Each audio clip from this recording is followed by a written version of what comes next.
Bonjour, vous êtes sur le point d'écouter un nouvel épisode de l'Instant Outdoor, le podcast outdoor dans lequel on partage les meilleurs conseils et histoires des acteurs du sport outdoor. Mon objectif est de vous inspirer et vous inciter à bouger en conservant votre santé grâce aux conseils et retours d'expérience pour se lancer et progresser dans votre sport. Nutrition, préparation mentale, entraînement, apprentissage, parcours de vie, on abordera ici tous les sujets sans tabou et de façon naturelle. Je suis François Hinault, fondateur de Planet Trail Productions, speaker, créateur de contenu pour les sports outdoor et organisateur du Grand Raid du Finistère. Contactez-moi sur contact@planettrail.com, sur LinkedIn ou sur mon site planettrail.com. Bonne écoute. Eh ben écoute, ton son il est parfait Théo et voilà, l'enregistrement est commencé. Comment vas-tu Théo? Là on enregistre le 26 décembre, juste après les fêtes. Comment ça va? Eh ben écoute François, ça va très bien. Merci pour l'invitation. Ouais, on est le 26 décembre, donc le ventre est bien plein. On a bien fait le plein de chocolat, de bûches, donc on est reparti sur de bonnes notes. Putain, cette bûche qui arrive après avoir déjà mangé. On en parlait hier, tu vois, cette bûche, tu vois, t'as déjà plus faim, et là tu vois un truc là qui arrive encore à manger, quoi. Non, j'en peux plus, quoi. Et paf! Tu viens de manger la bûche au chocolat, et puis il y a la bûche aux fruits rouges qui fait son apparition sur la table avec des meringues. Tu dis c'est pas possible. Quand ça va s'arrêter? C'est clair. Mais c'est une période qui est assez difficile pour s'entraîner, conjuguer sport et puis les fêtes. Ça, tu vas courir aussi peut-être pour déculpabiliser un peu, mais en même temps, tu te dis, il faut bien que je déconnecte aussi, tu vois. Bah exactement. Et puis c'est vrai que toute l'année, je fais quand même attention à tout ce qui est nutrition. Donc je me dis, c'est pas 2-3 jours où je me laisse aller qui va me pénaliser sur la suite de la saison. Donc il faut aussi savoir se faire plaisir et puis voilà, manger un petit peu de chocolat, partager de bons moments avec la famille, ça fait partie du jeu. C'est ça. Alors Théo, on a déjà un petit peu commencé, mais est-ce que tu pourrais te présenter s'il te plaît? Oui, alors je m'appelle Théo Le Boudec, j'ai 22 ans, je suis originaire de Bretagne, donc j'habite à Saint-Brieuc et je pratique le trail running depuis maintenant 4 ans. Alors tu vois, c'est marrant parce que il y a déjà, j'aurais dit que tu avais 18 ans à cette époque-là, tu vois, donc et je te voyais déjà partager tes courses et même tes sorties d'entraînement où tu te tapais des 30 bornes sur la côte là de Saint-Brieuc, et puis je voyais ces sorties à une vitesse hallucinante. Je me disais mais waouh, c'est qui ce gars-là? Comment il fait pour aller aussi vite à 18 ans sur des distances qui, en plus, il y a 4 ans, me paraissaient longues, 30 bornes. Comment ça t'est venu, ce sport, le trail? Mais je dirais naturellement. Alors, faut savoir que j'ai fait 12 ans de football avant de me lancer dans le trail. Donc, j'ai vraiment découvert ça un peu par hasard. Donc, c'est mon père qui courait sur les courses du dimanche. Donc, moi, généralement, je jouais le samedi. Et puis, j'enchaînais sur des petits formats, des formats courts entre 5 et 15 kilomètres. Donc, c'est vrai que j'y ai vite pris goût. Et comme tu l'as dit, à 18 ans, j'avais déjà envie, dans ma tête, j'avais déjà envie de me lancer sur des formats beaucoup plus longs. Donc quand je dis plus long, c'est vraiment 80, 100, 120 bornes. Et donc c'est vrai que c'est à l'entraînement où vraiment je me donnais, puisque sur les courses, il faut avoir un certain âge pour pouvoir se lancer sur des formats plus longs. Donc c'est vraiment à l'entraînement où j'avais aucune limite. Donc je partais tôt le matin à la frontale pour pouvoir me faire un petit lever de soleil et puis faire une bonne séance de 3-4 heures. Une belle sortie, quoi, sur nos côtes. Tu vois, à 18 ans, moi je me souviens que j'étais plutôt en train de cuver, tu vois, le dimanche matin. Toi, tu partais tout de suite sur des distances longues qui demandent quand même une certaine rigueur en termes d'hygiène de vie, hein, parce que tu vois, tu peux difficilement terminer une soirée un samedi à 5 heures et puis partir à 8 pour faire un 30 bornes. Toi, ça t'a jamais valu des remarques ou tu vois, dire ah t'es trop jeune, va plus sur du plus court. T'as déjà dû prendre ce genre de trucs, non? Ouais, forcément. Et puis, moi, c'est vrai que dans ma tête, il y avait à partir de 18 ans, il y avait quasiment que ce qui comptait, courir. Je pensais qu'à ça. Le matin au réveil, j'avais envie d'aller courir. Quand j'étais à l'école, les fesses sur la chaise, j'avais envie d'aller courir. Le soir en rentrant, j'avais envie d'aller courir. Donc forcément, même quand je partais en soirée, on me posait toujours la question, mais Théo, pourquoi tu bois pas? Parce que moi, dans ma tête, voilà, j'avais l'entraînement, il fallait que j'aille m'entraîner, il fallait que j'aille courir. Donc ouais, c'est vrai que c'est des questions qu'on me pose toujours, même, mais voilà, ça fait partie de mon petit train de vie, quoi. Et socialement, c'est pas dur ça? Alors ça a été dur à une période. C'est vrai que donc après le lycée, donc j'ai intégré l'IUT. Donc là, forcément, les soirées étudiantes tous les jeudis.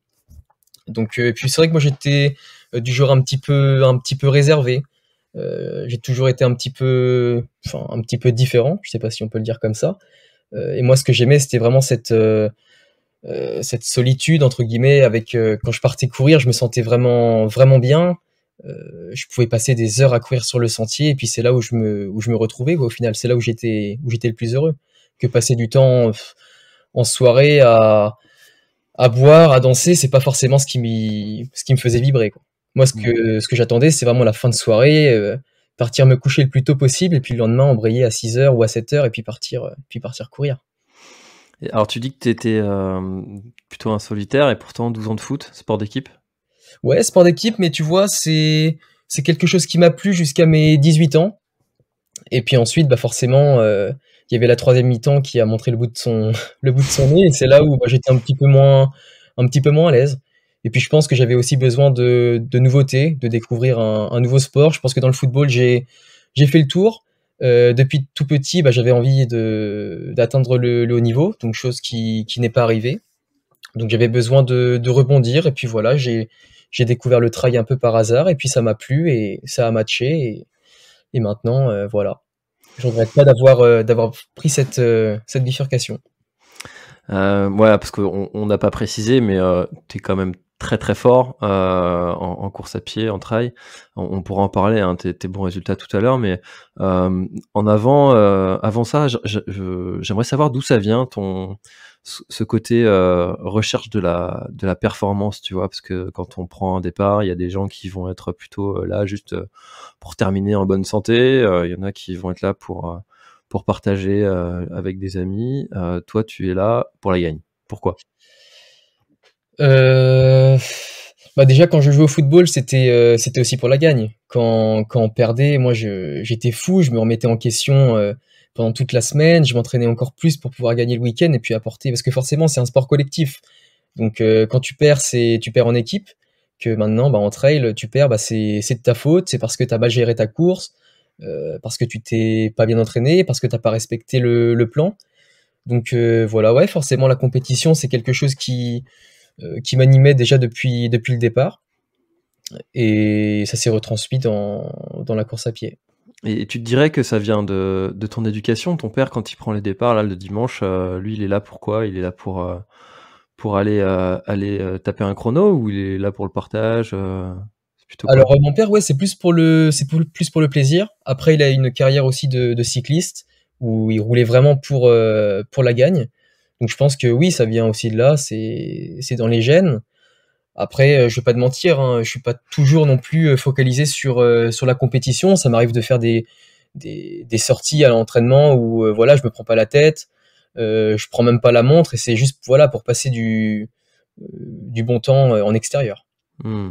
Mais généralement, oui, quand je mets un dossard, c'est forcément c'est pour être devant, c'est sûr.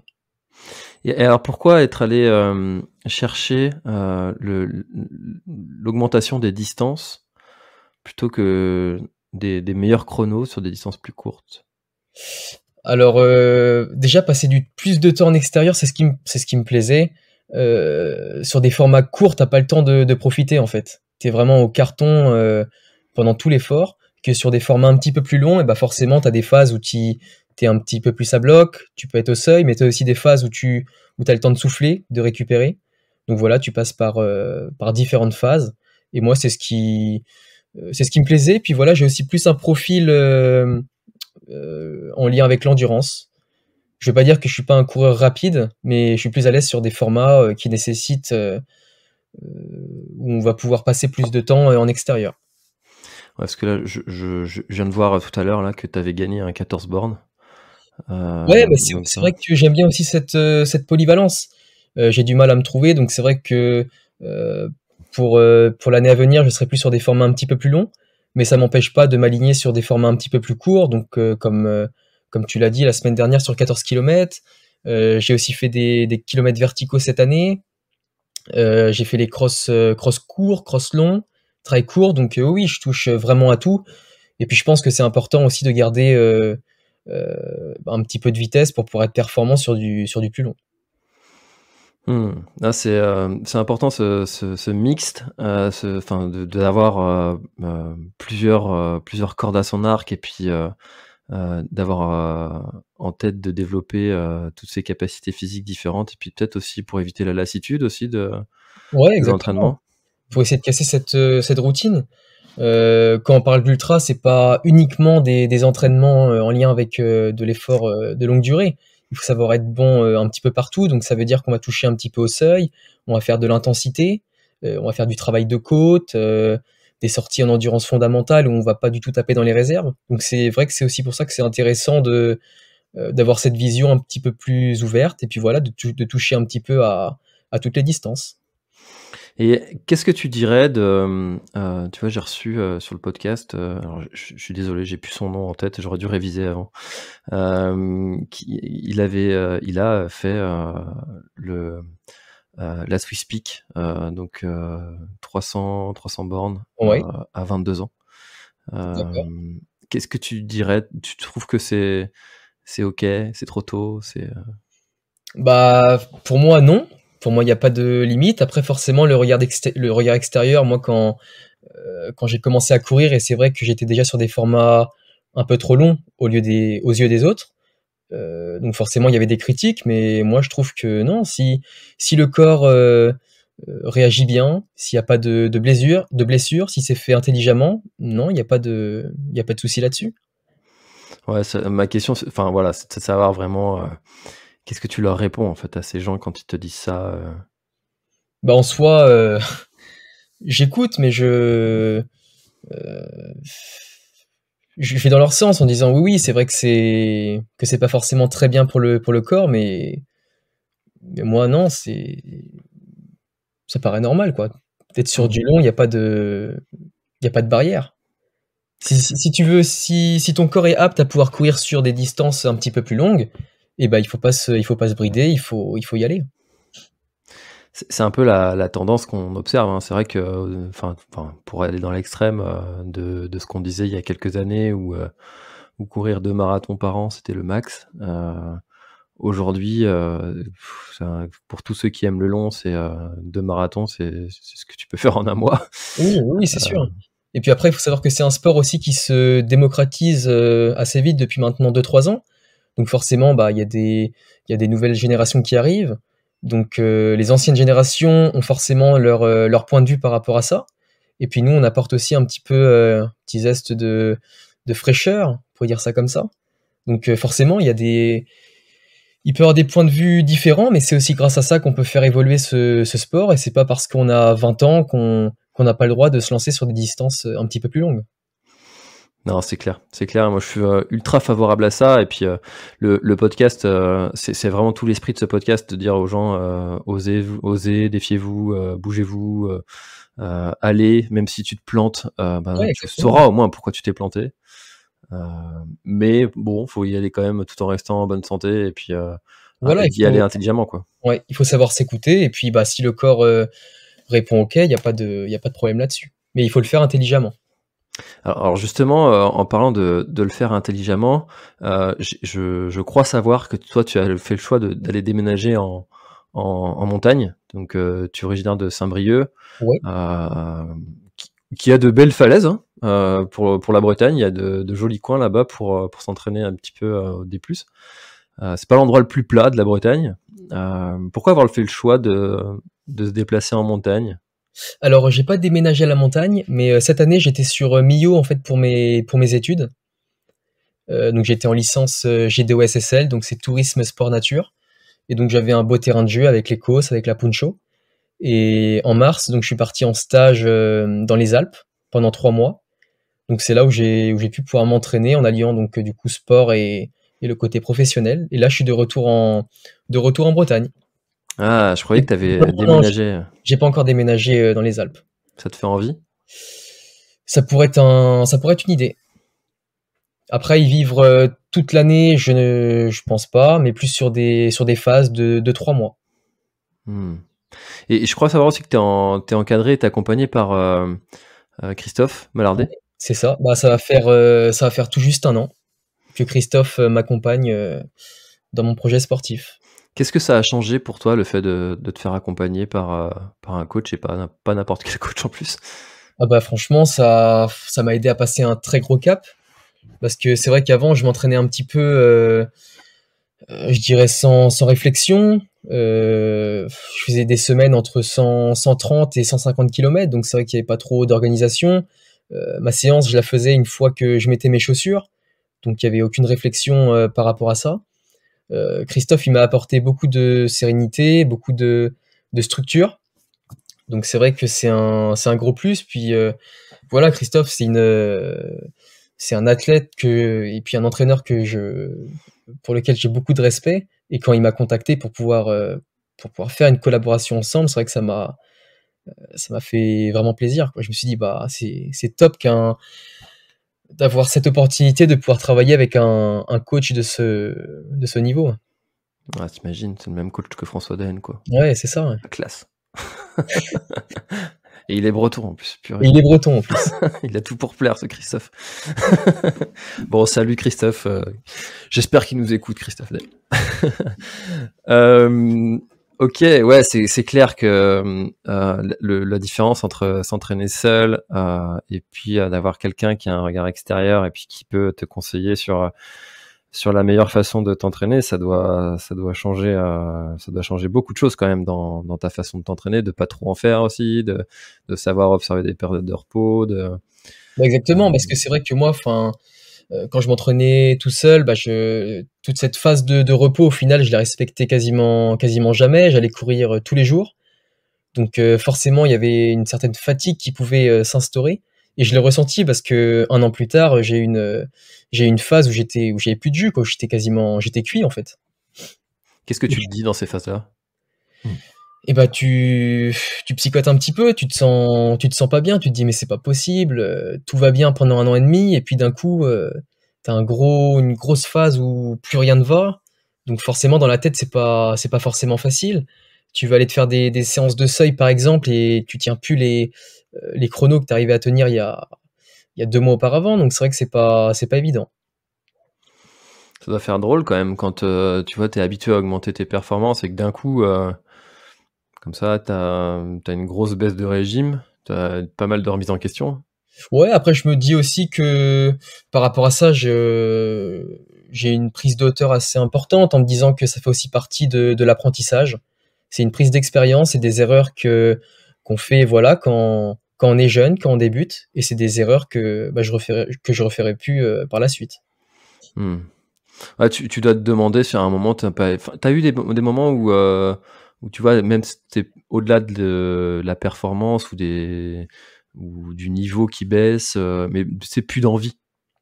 Tu sais. Alors l'envie, non, moi elle est toujours présente l'envie.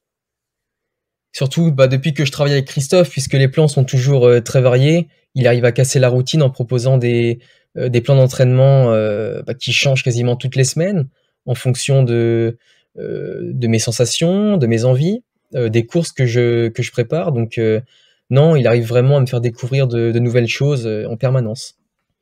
Donc le plaisir est forcément toujours présent.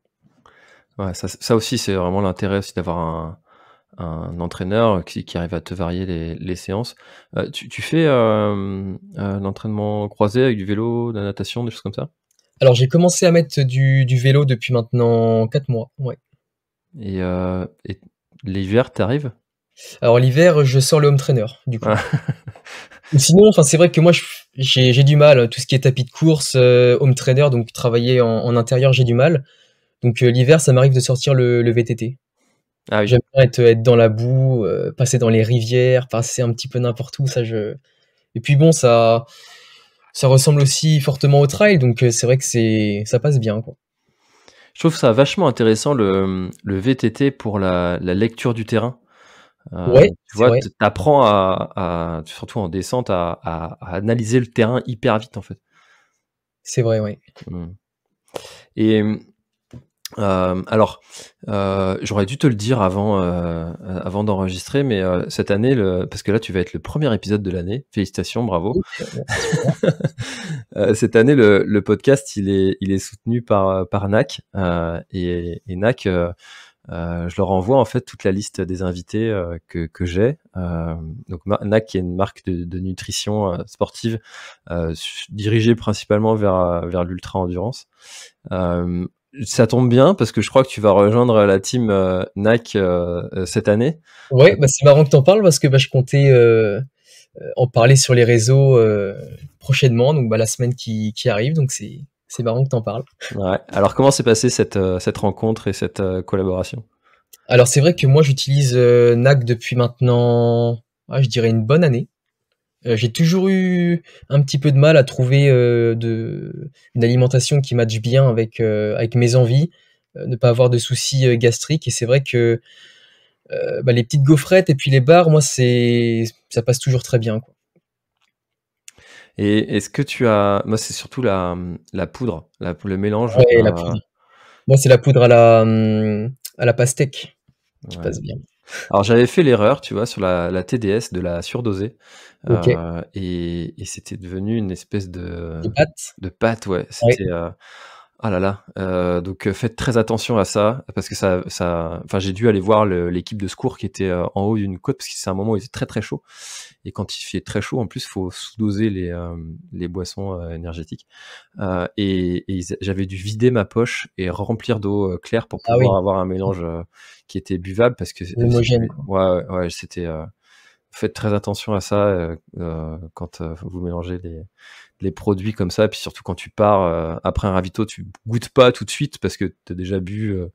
Puis je m'étais rendu compte de ça peut-être 2-3 kilomètres après Ah un ouais. ravito, et là c'est le dilemme. Qu'est-ce que je fais? Je fais demi-tour, je continue, on verra bien si je trouve une rivière. C'est un Mais peu. c'est là où on trouve, enfin, c'est là où c'est important de tester les produits aussi en amont à l'entraînement. Tu vois, moi, cette erreur, je l'ai faite bah, il y a 3 semaines où j'ai rempli donc c'était pas sur une sortie à pied, c'était sur une sortie à vélo où j'ai mis une dose de plus par rapport à ce qui était recommandé. Et c'est là où je me suis rendu compte que bah ça faisait de la pâte, donc c'était pas buvable du tout en fait. Et donc maintenant, je le sais, donc je ferai pas cette erreur en course. Ouais, c'est clair, c'est clair. Ça, c'est les petites erreurs comme ça qui peuvent te coûter très cher Ah, c'est sûr, ouais. sur un trail, ouais. Mais bon, comme tu dis, hein, on apprend de ses erreurs, et puis là, tu vois, là, je m'en souviens encore 6 mois après, et c'est clair que je referai jamais cette erreur. Non, c'est clair. Ok, très cool. Alors justement, pour continuer un petit peu sur la nutrition, tu disais au tout début que toi, la nutrition, tu faisais assez attention toute l'année. Ouais. Euh, Comment tu fais pour faire attention?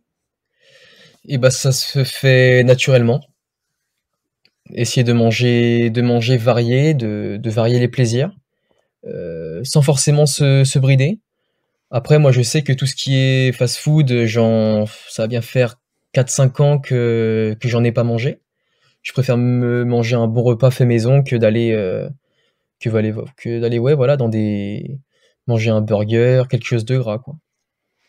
Putain, pourtant c'est bon quand même, une bonne pizza, Ouais, un bon pourtant c'est bon, mais burger. tu vois, c'est comme par exemple, moi j'avais cette phase où je mangeais pas mal c'est vrai que je suis quelqu'un d'assez gourmand. Le pain beurre, beurre salé bien sûr. Ah bien sûr. Le Le repas, reste, sinon c'est de la margarine. ouais. Et ça, tu vois, j'ai réussi à stopper. Le pain beurre? Ouais, le pain beurre. Oh là là. Parce que je me rendais compte qu'au final, bah, je prenais du poids, quoi. Je prenais du poids et puis c'est des choses que j'avais du mal à éliminer. Et donc en arrêtant le pain beurre, et ben j'arrive à garder une ligne un petit peu plus stable. Mais pourquoi? Pourquoi? Parce que c'est vrai que je fais aussi très attention à mon poids de forme. Et quand j'ai des petits écarts en fait par rapport à mon poids, et ben je me rends compte que les chronos sont complètement différents. Il peut avoir je serai moins performant au final si j'arrive pas à tenir cette ligne. Et si tu t'en voudrais? Bah, ouais, je m'en voudrais. C'est vrai que même là, tu vois, on parlait des fêtes de fin d'année. C'est vrai que moi, je me donne ces 2 jours pour pouvoir me faire plaisir, pour manger un petit peu, bah, tout ce que j'aime au final, du chocolat, des noix de Saint-Jacques, voilà, c'est en se faisant plaisir. Mais là, hier soir, ouais, je me disais: «Mince, maintenant il faut faire le taf pour éliminer tout ça», donc c'est vrai que c'est pas évident. Mais bon, je pense que c'est psychologique. Ah ouais, parce que quand tu t'entraînes, ça ressemble à quoi une semaine d'entraînement pour toi? Une semaine d'entraînement, c'est entre 8 heures et 12 heures à pied. Et puis on va rajouter entre 4 et 6 heures à vélo. Et il y a forcément aussi un petit peu de renforcement musculaire à côté. Putain la vache. Et ça se découpe comment à peu près, hein, tu fais du bi-quotidien, c'est Ouais, ça peut être du bi-quotidien, donc une sortie par exemple de 45 minutes en endurance fondamentale le matin, avec du renforcement musculaire ou des étirements à la suite. Et puis l'après-midi, donc soit je vais faire une sortie à vélo de 3 heures, ou sinon faire une séance à pied. Donc ça peut être une séance en côte, ça peut être du seuil, ça peut être des intensités, voilà. mais tu vois, enfin, le petit excès, il est ultra vite éliminé avec, autant d'entraînement. Ouais, je sais bien, mais moi je pense que c'est vraiment, comme je te disais, c'est psychologique, hein, c'est dans la tête. Ouais, c'est c'est Je int me dis c'est que in c'est intéressant ça, ce côté, heu, optimisation de tout, pour la recherche de la performance. Et il y a d'autres trucs comme ça que tu optimises? ouais, j'essaye de boire entre 2 et 3 litres d'eau. Enfin moi, c'est peut-être aussi dans ma tête, je sais pas, mais j'ai l'impression que ça me fait du bien. Et si j'arrive pas à avoir ce quota à la fin de la journée, bah je me sens pas bien, quoi. Question sommeil, tu es, aussi, à essayer d'optimiser, de dormir juste le temps qu'il faut? Tu fais comment? Ouais, moi généralement il me faut entre 8 et 9 heures de sommeil. C'est vrai que forcément quand on se dépense beaucoup la journée, bah, le soir on est forcément fatigué un petit peu plus tôt, donc on n'a qu'une envie, c'est d'aller dormir. Après j'essaye de me forcer d'éteindre les écrans plus tôt aussi, pour pouvoir m'endormir plus vite. J'essaye de faire des exercices de respiration, d'auto-hypnose. C'est un sujet qui m'intéresse depuis quelques temps, donc j'essaye de mettre ça en place pour la suite. Et est-ce que tu es comme ça pour tout? Parce que là, tu vois, tu nous parles de cette, rigueur, de cette discipline que tu as dans ton entraînement, pour la recherche de la performance. Mais est-ce que, à l'école, tu es comme ça aussi? Est-ce que, dans tes relations avec les gens, tes amis, ta famille, c'est comme ça aussi? Ou enfin, Bah, tu c'est vois? vrai que moi j'aime bien quand tout est bien planifié, quand tout est vraiment bien mis en ordre, avoir le contrôle sur la situation, c'est ce dont j'ai besoin. Partir un peu sans savoir où je vais, là je suis un petit peu moins à l'aise. Putain, faudrait que je t'emmène, parce que moi, j'ai le don pour me perdre quand je pars à l'aventure comme ça, et je prépare jamais rien. Tu vois, par exemple, cette année, je suis allé à La Réunion et j'ai fait 60 bornes autour du Piton des Neiges. OK. Je suis parti le lundi matin, je savais pas comment j'allais aller rejoindre le point de départ. Je savais pas comment j'allais revenir. Je connaissais pas la route. Je savais pas où étaient les ravitaux. Enfin, les ravitaux, les endroits où j'allais pouvoir, acheter à manger. Heu J'avais juste trouvé une trace GPX que j'ai mis dans ma montre et puis en avant. Ça, c'est le genre de truc que tu pourrais faire? Ouais, ça pourrait se faire. Après, bah, je suis quelqu'un d'organisé, mais je mets pas de pression non plus. Tu vois, j'aime bien quand tout est carré dans ma tête, mais ça m'arrive de faire les choses à la dernière minute. Mais la chose qui doit être faite, elle sera faite. Même si c'est 5 minutes avant. Par exemple, tu me parles de faire un tour autour du Piton des Neiges. Moi, je serais du genre, par exemple, le matin, me lever un petit peu plus tôt, regarder la trace et puis euh, organiser la sortie vraiment en dernière minute. Ouais, savoir où sont les points d'eau, savoir, Voilà, c'est ça. ouais, quand même, quoi, et savoir comment tu vas revenir. Voilà, ouais, surtout. Ouais, parce que pour le coup, je suis revenu en stop, Ah, parce que je savais oui, pas. sympa aussi.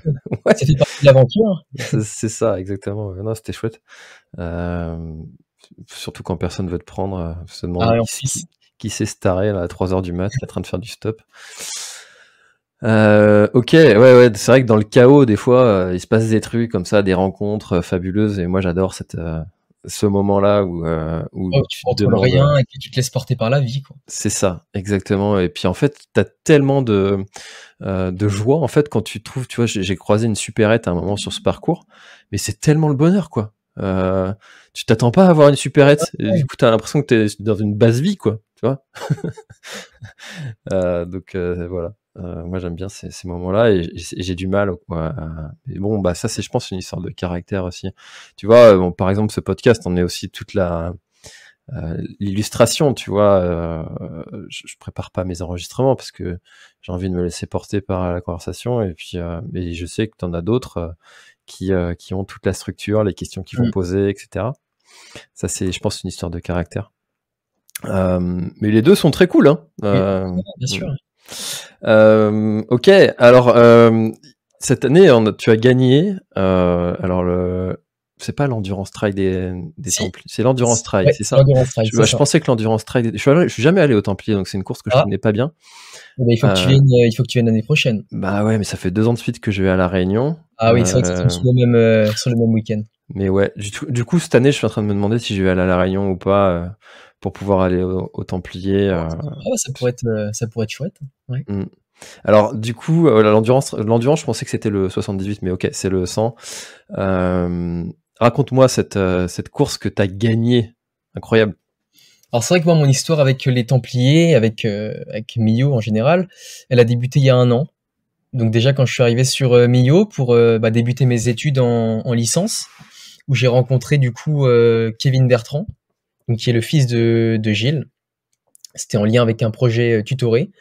Et puis voilà, il m'a proposé de courir sur la course de mon choix, donc que j'avais pas du tout préparé.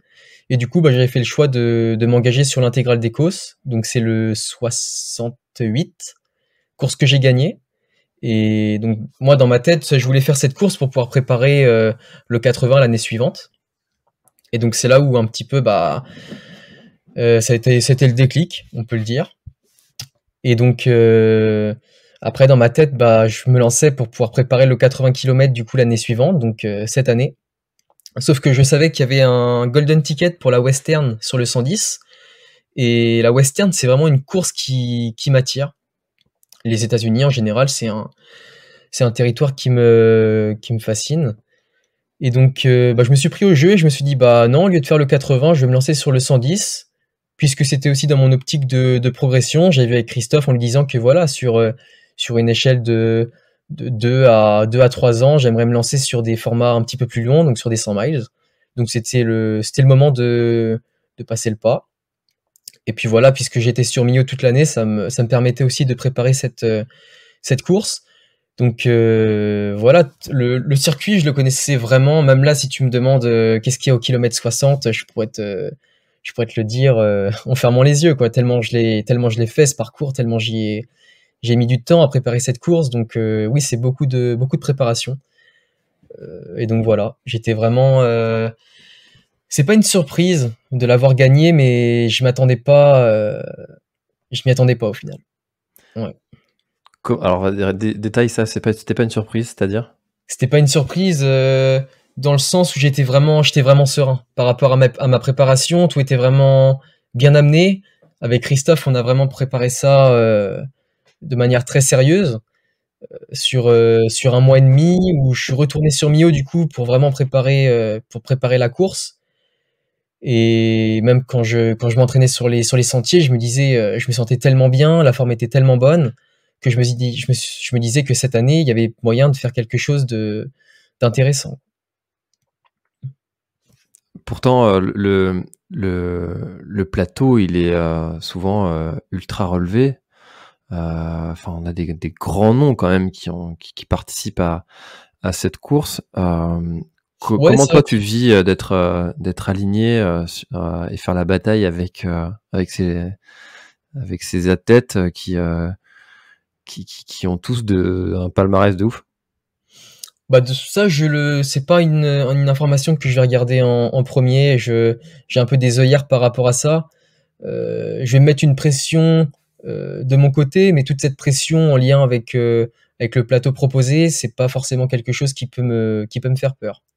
Donc je me laisse porter, je reste dans le groupe qui je sais jouera aux avant-postes, et puis ensuite je vois comment ça se profile au fil des kilomètres. Parce que là, c'est Gwendal Moisan là, qui termine deuxième, qui Oui. est breton aussi. Qui est breton, oui, exact. Préparé par Christophe, lui aussi. Oui, c'est vrai. Putain, on a représenté sur ce coup-là. Ouais. Ouais, parce que j'ai passé aussi une bonne partie de course avec Gwendal. Gwendal que je connaissais pas particulièrement, donc on a pris le temps d'échanger. Et puis c'est vrai que c'est un super gars, très humble. Franchement, j'ai adoré. Un très très chouette type, Gwendal Ouais. Moisan. J'aimerais bien le recevoir aussi sur le podcast. Gwendal, si tu nous écoutes, peut-être que tu prendras ce micro un jour. Ok, est-ce que tu as eu des moments de doute, des moments où tu t'es dit ah, ça va pas le faire, là je suis pas bien, parce que sur 110 km, il s'en passe des choses. C'est vrai qu'il s'en passe des choses, et puis toujours avant les courses avec Christophe, on s'appelle pour voir comment sont les sensations. Il me donne quelques conseils, me disant par exemple sur les 40 premiers, il faut que tu mettes le frein à main, faut pas s'enflammer. Et c'est vrai que moi, dès le départ, j'ai qu'une envie, c'est de partir fort. J'ai vraiment des jambes de feu au départ. Et au bout de la première bosse, en haut de Carbassas, j'étais déjà deuxième. Et c'est là où je me suis dit, ça va être long. Et au 30e, je commençais déjà à cramper, parce que c'est vrai qu'il faisait lourd. Et pourtant, je me suis hydraté, hein, tout ce qui est hydratation et nutrition, je fais très attention. Et arrivé au 30e, je commençais déjà à douter, quoi. Et c'est là où tu te dis, ça va être long. Et puis au final, j'ai eu une petite phase entre 5 et 10 km, un petit peu de vide. Moi, généralement, quand j'ai des petites pensées un petit peu négatives, j'arrive toujours à débrancher le cerveau, et puis ça revient naturellement. Et puis ouais, j'ai fait une fin de course, je dirais parfaite, où j'ai pas eu de soucis, où j'étais vraiment maître de mon effort. Je pouvais accélérer quand je voulais. Si je voulais en remettre un petit peu, quand ça grimpait, il y avait pas de souci, ça répondait bien. Et puis même à l'arrivée, hein, c'est ce que je disais, je suis arrivé quand même assez frais. J'aurais pu continuer encore 20 km sur ce rythme. Putain, c'est dingue. Parce que tu as terminé quand même avec une 8,44, je suis sur le site en même temps. 8,44 km/h sur 105 km, 4005 de D+. C'est ouf. Je sais pas si en fait en kilomètres effort, ça fait 150 km. Donc 150 km à 8,44 km/h, c'est ouf. Ouais. Le terrain est technique là-bas, c'est comment? Alors c'est technique sur les premières portions. Le départ est assez roulant. Puis à partir du 33e, on arrive au balcon des vertiges, il me semble. Donc c'est une sorte de vase. Au final, ils appellent ça la petite réunion, où t'as pas mal de racines. C'était un petit peu humide, donc là faut faire attention. Là forcément, on n'avance pas très vite, mais sur la fin de course, ouais, c'est un petit peu plus roulant. Une fois que tu arrives sur les côtes, t'as des belles portions où tu peux dérouler. Après, c'est plus les grimpettes, hein, qui sont vraiment casse-pattes, qui sont raides. Surtout la dernière, tu descends en masse bio, t'arrives dans la vallée, puis il faut remonter le CAD, et c'est vrai que le CAD, elle fait quand même mal aux pattes. Et tu vois, t'as vu, parce que quand je dis qu'il y avait des grands noms quand même sur les Templiers, il y avait Jim Walmsley qui était là, qui était pas engagé sur la même... Il était sur le 80, ouais. Voilà, sur la même course, mais bon, voilà, il était quand même là. Et puis sur le 110, on avait Alban Berson, qui est aussi dans la team Altra, qui fait 12e, il me semble, à l'UTMB. Donc c'est vraiment lui qui me faisait, entre guillemets, le plus peur, surtout sur la partie finale, où je savais qu'il pouvait terminer très fort et puis revenir vite sur les parties roulantes.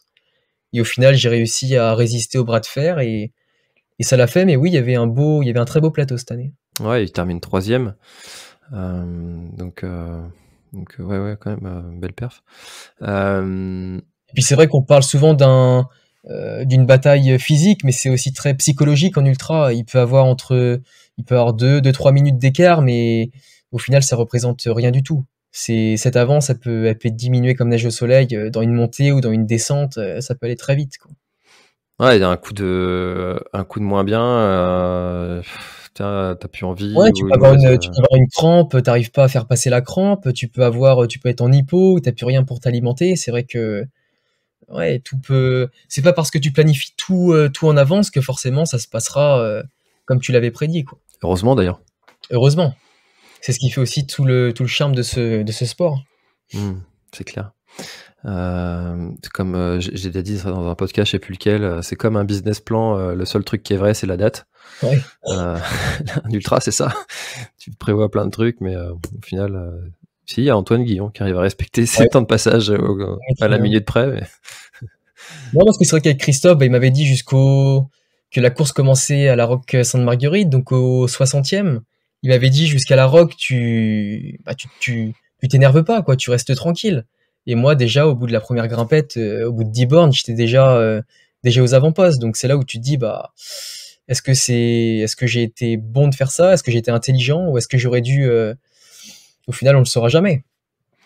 Peut-être que j'aurais pu terminer plus fort en partant un petit peu moins vite, faire un meilleur chrono, je sais pas. Ouais, Mais voilà, moi c'est vrai que je cours beaucoup aux sensations, même si sur le plan on m'avait dit enfin moi tout ce qui est indicateur, enfin par rapport au cœur, par rapport à l'allure, ça j'en fais très peu attention. C'est vraiment aux sensations que je cours. tiens, c'est intéressant ça, parce que tu vois, tout à l'heure, je disais que tu optimisais un petit peu tout. Et là, justement, pour le coup, les gens qui optimisent tout, souvent, ils sont là, justement, moi, je les appelle les ingénieurs du trail. Ceux qui regardent toutes les données cardiaques, les vitesses, toutes ces choses-là. Et là, pour le coup, non. C'est vrai que j'ai un œil dessus, mais je vais pas forcément me passer du temps à analyser toutes ces données. Mais j'y fais quand même attention. Ouais, ok, quand même, ouais. Ouais. D'accord. Ok. Et alors, du coup, le fait d'être aligné comme ça sur une course avec tous ces athlètes élites, et puis de faire partie de ceux qui ont gagné une des courses des Templiers, qu'est-ce que ça a changé pour toi? De gagner l'endurance trail, tu veux dire? Ouais. Ben c'est vrai que déjà au côté médiatique, ça je m'y attendais pas du tout. Moi mon téléphone en gros, il était resté à l'appartement, donc c'est vraiment le soir en rentrant que je me suis rendu compte, mais waouh, c'est quand même fou quoi. Sur les réseaux, j'avais gagné quasiment 1000 abonnés. J'étais interviewé par Renix, Mmh. Renix qui a fait une superbe vidéo donc en me mettant en avant et tout ça, enfin tous les messages, ça fait limite peur au final. Pourquoi? Bah, c'est vrai que je suis quelqu'un qui aime bien rester un petit peu dans l'anonymat, rester un petit peu de côté et toute cette lumière qui arrive un petit peu d'un coup sans prévenir, sans y être préparé, c'est vrai que ça fait un petit peu peur. Mmh. Tu vois, ça fait, tu vois, comme je te disais, j'avais remarqué tes publications déjà il y a longtemps, hein, parce que bon, comme on est tous les deux en Bretagne, Ouais. tu partages sur le groupe Trail Running en Bretagne, et puis bah, tu vois vite en fait les trucs assez impressionnants.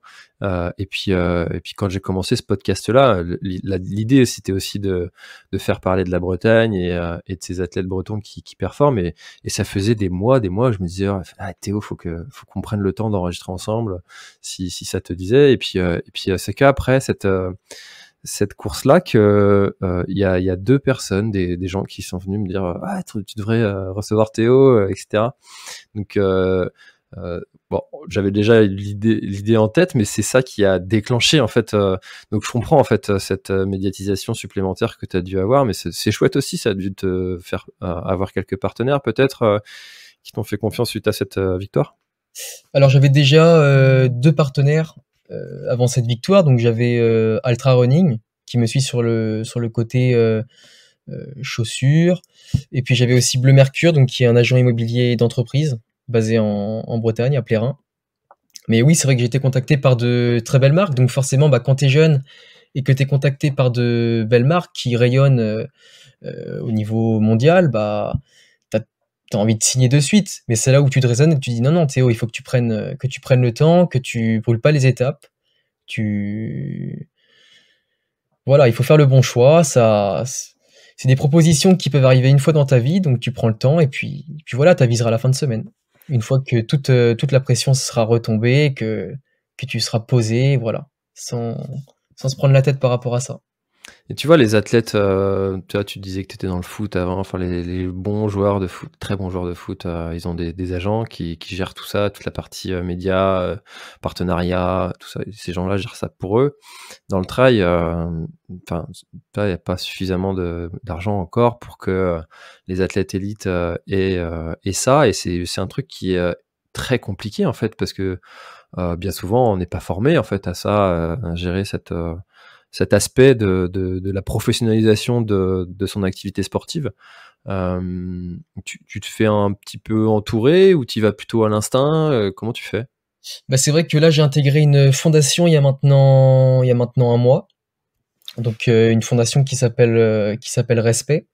Où voilà, le but c'est vraiment de montrer que grâce au sport, on peut aussi mettre en avant des causes, que ce soit en lien avec l'environnement, euh, voilà, différentes causes. On a différents athlètes aussi dans cette fondation, donc ça permet aussi de pouvoir mettre en avant aussi tout ce côté partage, ce côté humain. Et on a un accompagnement donc par rapport au réseau, par rapport à la recherche de partenaires. Donc c'est vrai que ça aide beaucoup.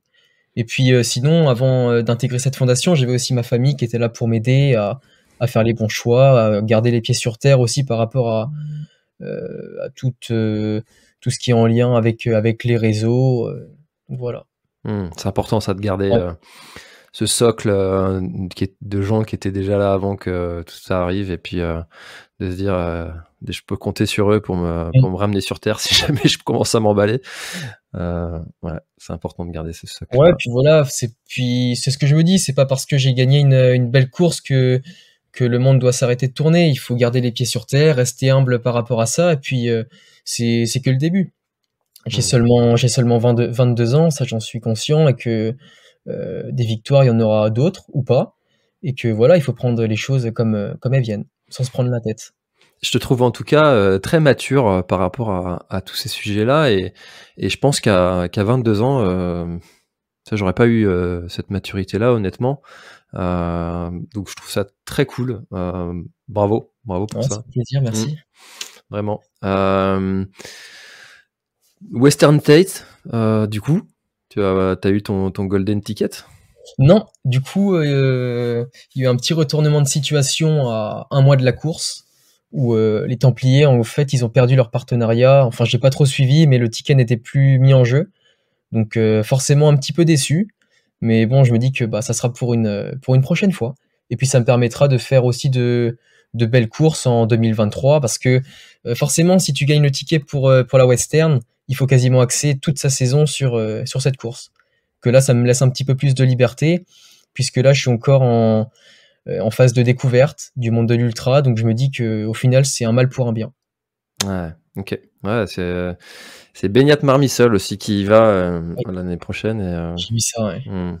Ouais, il m'a dit ça la semaine dernière, j'ai dit: «Putain, enfoiré quoi».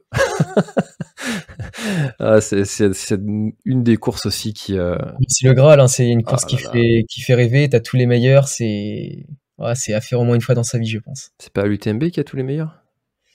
Oh, ça se vaut. Et Oh, mais tu as toujours envie cette course, l'UTMB? et beh, l'UTMB, c'est une course que j'ai cochée donc du coup sur les 2 années à venir. L'année prochaine, je fais la TDS Mmh. donc du coup pour découvrir. Ça me laissera le temps de faire aussi, un 1er repérage et puis en 2024, ouais, pourquoi pas se lancer sur le Graal quoi, sur le 100 miles. Alors tu vois, la TDS, tout le monde dit qu'elle est, plus technique que l'UTMB et du coup, tu t'attends à un truc, tu un chantier quoi. Moi, j'ai été, agréablement surpris parce que, bon, mis à part deux trois passages où c'est un petit peu, Un petit peu technique. bon, ça va quoi. Il y a Ouais. beaucoup de portions où c'est courable. Bon, quand tu encore les cannes, hein, mais évidemment, mais heu, c en termes de technicité, je trouve que c'est pas dingue et après, sur l'UTMB, c'est sûr que ça l'est encore moins, quoi, donc je pense que c'est vraiment à mettre, enfin, tu vois, ce côté tout le monde dit: «Ouais, la TDS, c'est technique, en fait, c'est juste un peu plus technique que l'UTMB qui ne l'est pas du tout, quoi. Heu, Après donc moi, par rapport au sentier, c'est une course que j'ai jamais repérée. J'y suis toujours allé en tant que spectateur. Donc déjà en tant que spectateur, tu vibres très fort.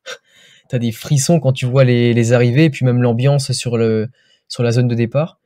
Donc là, voilà, ça sera vraiment une nouvelle découverte. Je vais prendre le temps de bien reconnaître le parcours. Et puis voilà, on va faire ça comme il faut. Et tu vois, il y a un aspect sur. Alors, moi, je suis pas du tout dans la performance. Enfin, si, dans ma performance à mon niveau, mais pour chercher, enfin, donner le meilleur de moi-même. Mais est-ce que toi, tu es aussi du style à te dire, moi, j'ai fait un calcul, tu vois, de me dire, bah, des ultras, je peux en faire aller 2 par an, raisonnablement, tu vois, en les préparant correctement. Et si je fais ce sport jusqu'à 60 ans, bah, ça veut dire qu'il m'en reste encore 50, tu vois, ultra à faire, parce que j'ai 35 ans. Du coup, il faut bien les choisir, tu vois. D'aller tous les ans sur une course et puis faire tout le temps la même, je trouve ça un peu dommage dans l'esprit de la découverte, etc. Est-ce que toi, t'es plutôt dans cet esprit-là aussi, ou tu vas essayer d'aller donner encore mieux sur, tu vois, est-ce que tu retourneras par exemple sur l'endurance trail pour faire encore une meilleure performance que ce que tu as fait? Alors sur l'endurance trail, peut-être pas maintenant, parce que c'est vrai que comme tu le disais, j'ai pas forcément envie de refaire la même course tous les ans. Donc déjà sur le 80 km l'année prochaine, donc une distance différente. Mais voilà, moi ce que j'aime aussi avec le trail, c'est que ça permet aussi de pouvoir voyager, de pouvoir découvrir de nouvelles cultures, de nouvelles populations. Là par exemple, tu vois, je pars en Croatie début avril, faire le 110 km d'Istria. Donc la Croatie, c'est un pays que j'ai jamais fait. Donc le fait de pouvoir partir, voilà, 2 semaines avant, ça permet aussi de pouvoir prendre le temps de se balader, de reconnaître le parcours et voilà, c'est aussi comme ça que je vois un peu comment je m'organise, comment j'organise mon planning tous les ans. Mais alors justement, tu vois, avec toute cette quantité de courses, nouvelles courses qu'il y a, même chaque année, comment tu fais toi pour les choisir? C'est quoi ta méthode pour faire ton planning de l'année? C'est vrai que l'année dernière, j'avais pas trop de limites. Moi, dès que tu me proposais un dossard, j'avais envie d'accepter de suite. Là maintenant, je suis un petit peu plus raisonné. Donc là, je me bride à 2 ultras dans l'année. Entre 2 et 3, allez. Hmm. Une marge, ouais. Une petite marge de 3 quand même. Donc là, si je te propose de venir au Grand Raid du Finistère, tu me diras non, quoi. Le planning est fait, mais il faut pas trop me chauffer parce que je pourrais dire oui, quoi. Après, voilà, il faut en parler avec le coach, regarder aussi par rapport au planning. Un 100 miles, voilà, ça demande quand même une bonne préparation. Il faut arriver avec de la fraîcheur. Donc voilà, si j'ai une course importante 2 semaines après, par exemple, tu vois, je pourrais pas accepter. Le Théo d'il y a un an, il aurait accepté, mais le Théo de maintenant, il est un petit peu plus raisonné, donc il prendra un petit peu plus le temps d'y réfléchir, quoi. Ah, c'est toujours ce fameux dilemme, la folie vs la raison. Bah voilà, c'est ça. Il va me détester, Christophe, à force que je demande à tous ces athlètes de venir. Putain, mais il me saoule, lui, là-bas, dans le Finistère. Non, mais c'est vrai que c'est une course aussi qui m'attire et puis qui sera forcément sur l'un de mes programmes d'ici 2-3 ans, pour les années à venir. Ah, tu vois, j'ai une réunion demain avec les acteurs de l'environnement pour savoir comment est-ce que ça va pouvoir s'organiser l'année prochaine. Donc, Ah oui, d'accord. ouais, c'est ultra compliqué. Ce sera jamais un UTMB, tu vois, ou même un ultramarin avec 9000 Oui. participants, c'est pas possible. Donc, ça fera peut-être en mode à l'américaine, tu sais, en mode hard rock avec 200 participants, Ouais, avec un tirage au sort. qu'il faut attendre 7 ans avant d'être pris, tu vois. Peut-être.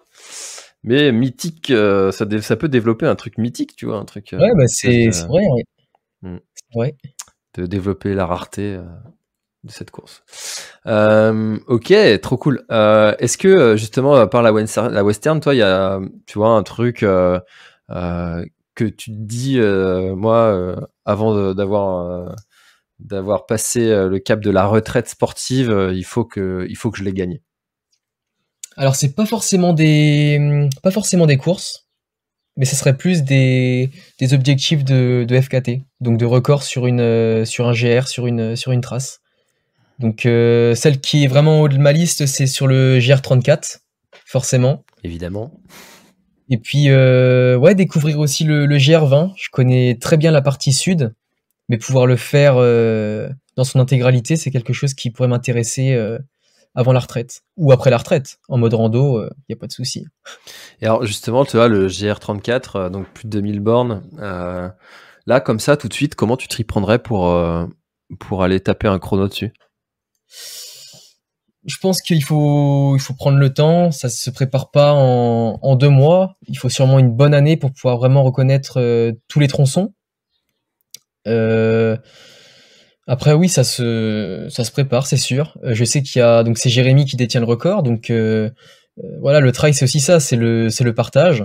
Donc si lui est prêt à pouvoir en discuter, à me parler de tronçons un petit peu plus techniques par rapport à la récupération, comment il s'est organisé, par rapport à la nutrition, voilà, c'est comme ça que je vois les choses. Et pas forcément y aller tête baissée en étant tout seul dans mon coin. C'est pour moi, de toute façon, la tentative d'un record, c'est une aventure et ça doit se passer à plusieurs et pas uniquement l'athlète. Ouais, tu vois, je recevais Sonia Poutrel qui a fait le GR 223, donc en Normandie, Ok. et qui disait que justement ce qu'elle avait adoré, c'était de partager tous ces moments avec ces gens qui l'ont accompagné, qui l'ont aidé à accomplir cette aventure, et puis des gens qui étaient pas forcément connaisseurs de la pratique du trail et qui ont découvert son monde un peu.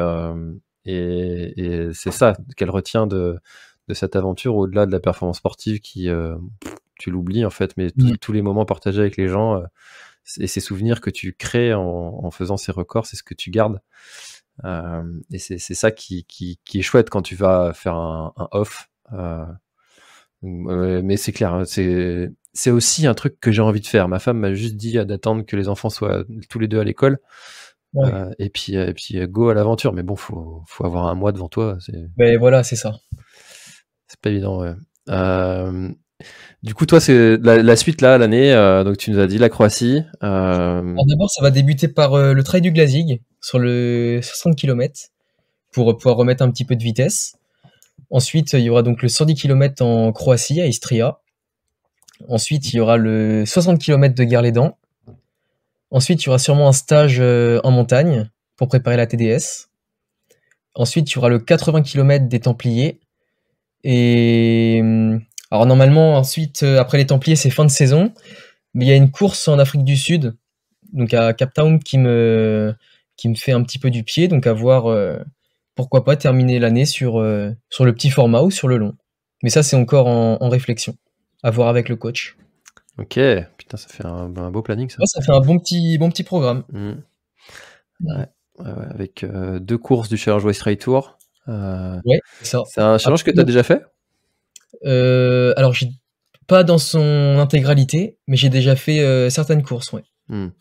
Ouais, t'as jamais fait les 4 courses qui te classent pour le challenge? Non, non, non. C'est peut-être une bonne idée pour avoir un petit ticket pour la Réunion, Réunion une parce année. que la Réunion, c'est forcément une course aussi qui me donne envie. Moi, je l'avais coché pour 2024. Donc, à voir comment se passe déjà la saison 2023, si le corps réagit bien sur du plus long. Et puis ensuite, on avisera pour la suite. Tu vois, la Réunion sur la diagonale, c'est la seule course qui me fait peur. Ah ouais, c'est vrai? Ouais, ouais.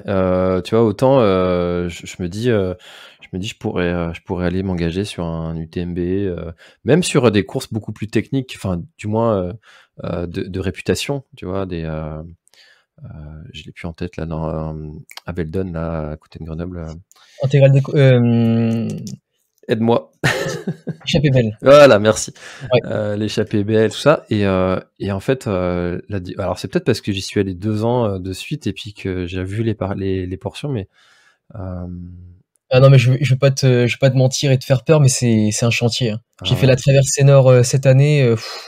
Tu manges du caillou et pourtant moi j'aime bien les circuits, les tracés difficiles, mais là, j'ai été traumatisé pendant un mois après la course, quoi. J'avais plus envie de sortir courir dans du dur, quoi. J'avais qu'une envie, c'était rentrer en Bretagne, faire un petit peu de GR et puis souffler, hein.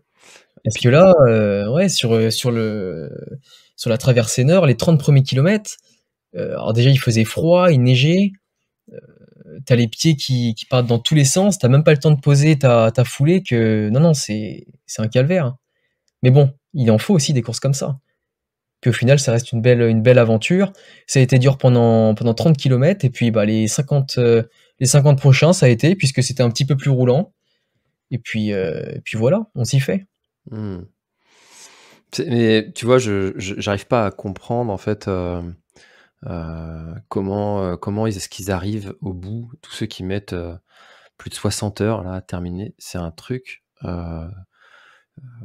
J'arrive pas en fait à comprendre et il faudrait peut-être que j'en reçoive sur le podcast pour qu'il m'explique, mais plus en détail. Mais où à quel moment il est le plaisir parce que tu vois l'état de souffrance dans lequel arrivent les derniers. J'ai shifté un peu là-dessus. Il y a un moment où je me disais ouais, mais bon, faut persévérer, etc. Mais en fait, enfin. Jusqu'où tu vas, quoi. Enfin, à quel moment tu te dis bah non, en fait là je suis juste en train de me détruire, parce que sur la diagonale l'année dernière, faut quand même savoir qu'il y a quelqu'un qui a été au bout du bout du bout du bout, qui a fini, il a été transplanté, il a eu une transplantation de foie, de rein, Ah oui, il a d'accord. fini, enfin tu vois, moi je pense qu'il vaut mieux aller augmenter progressivement les distances, augmenter en performance et puis après prendre plus de plaisir et être à l'aise sur les sentiers plutôt que d'aller se mettre dans des états comme ça. Et c'est pour Après, ça c'est qu'elle une me fait peur, en fait, voir ces gens qui arrivent en souffrance, j'ai pas envie d'être comme ça. Après, c'est une vision différente. Tu vois, même nous qui pouvons courir un petit peu plus vite, on arrive quand même à se mettre dans des états, on est vraiment à la limite. Donc, t'en as, ils vont viser l'aspect chrono, d'autres c'est plus l'aspect plaisir, d'autres c'est plus l'aspect partage avec un copain, avec la famille. Donc, ouais, c'est vrai que ça pourrait être intéressant d'avoir l'avis de quelqu'un qui est plus dans le dernier paquet du peloton, quoi. Après plus de 25 heures sur les sentiers. Mais tu vois, le lendemain de la diagonale, tous les athlètes élites qui sont là sur le stade de la Redoute, ils sont là en train de danser sur le podium, sur l'estrade là. Quand tu sais, ils ont l'air frais, ils ont l'air bien, ils ont l'air heureux.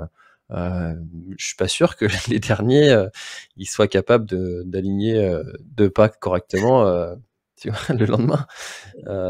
Enfin bref, ouais. En fait, c'est plus ça qui me fait envie d'arriver en étant capable de courir encore. Et Ouais, puis, ouais. ouais. Bon, c'est un vaste sujet, un vaste débat. La recherche du pourquoi t'es là, sa raison profonde. T'arrives à savoir, toi, d'ailleurs, pourquoi ta raison profonde, pourquoi tu fais tout ça? Je pense que c'est une question qu'on me pose souvent et j'ai pas la réponse parce que c'est surtout un plaisir. C'est un plaisir profond, hein. Je me sens bien en fait quand je cours.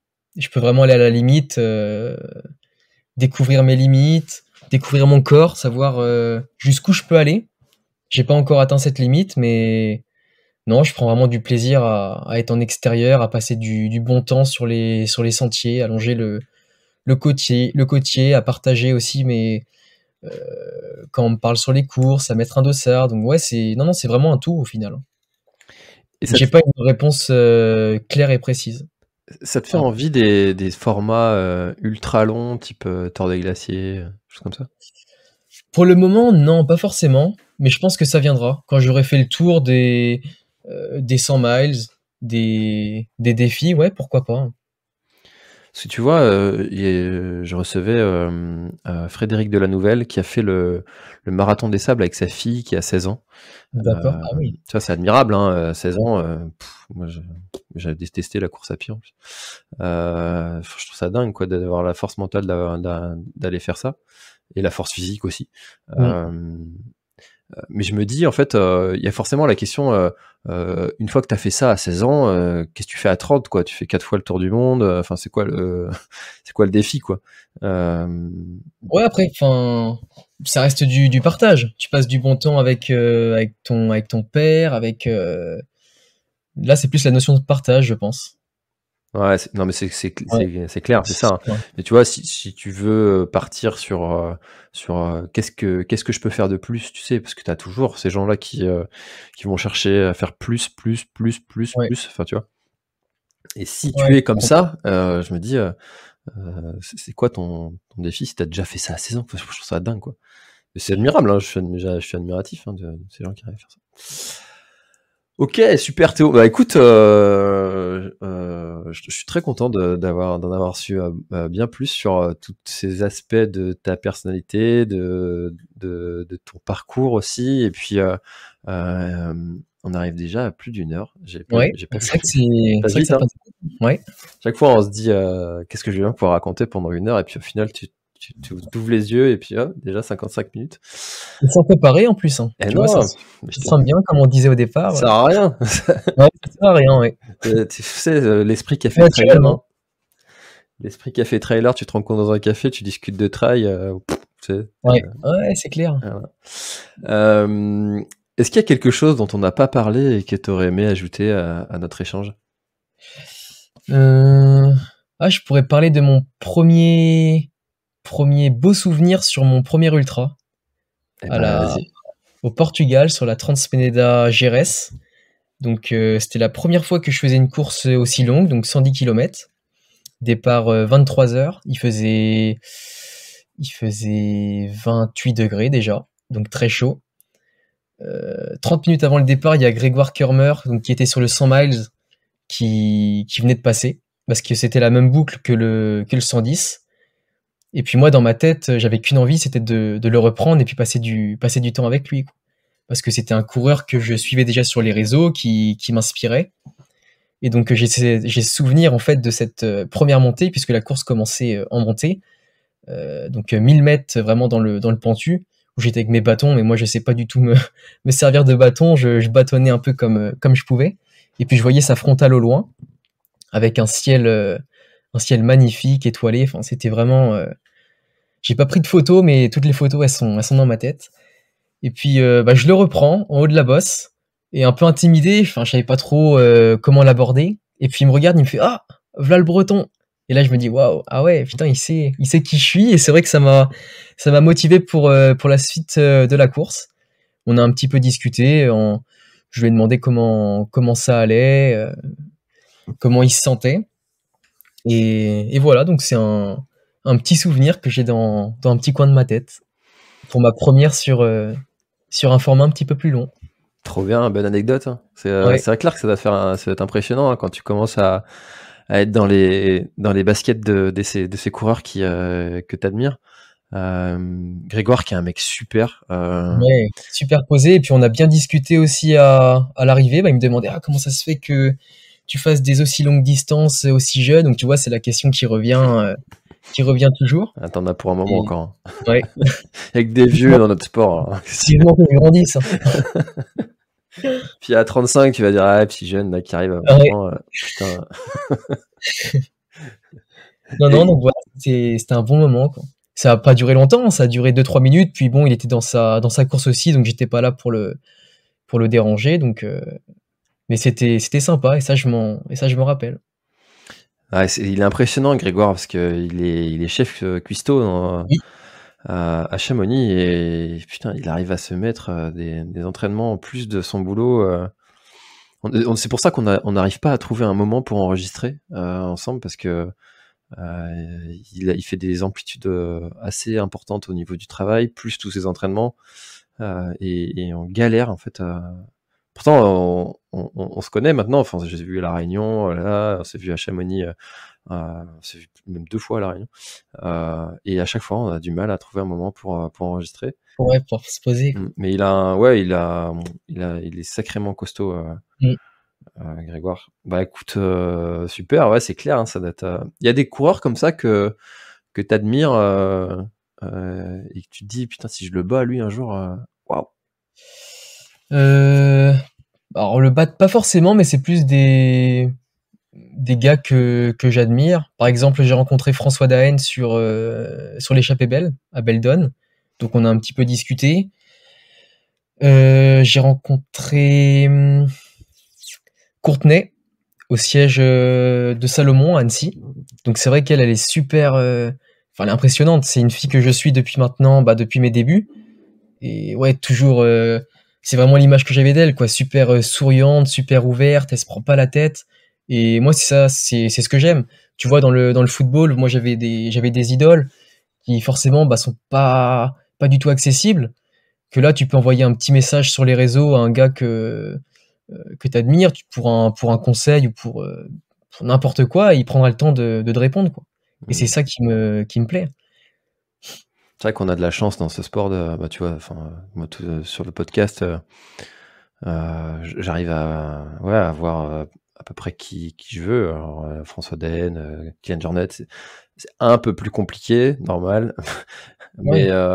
Mais bon, règle Tu fais comme un générale. retour au final. Tu fais une proposition et puis ils te répondent, que ce soit positif ou négatif. Ouais, Ils sont toujours ouverts à la discussion, au partage. C'est ça que je trouve fascinant, quoi. c'est clair, c'est clair.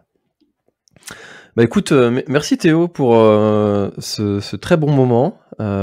J'espère que, chers auditeurs, vous avez apprécié vous aussi cet échange. Et puis si c'est le cas, n'hésitez pas à le dire, à le partager. Où est-ce qu'on te suit, Théo?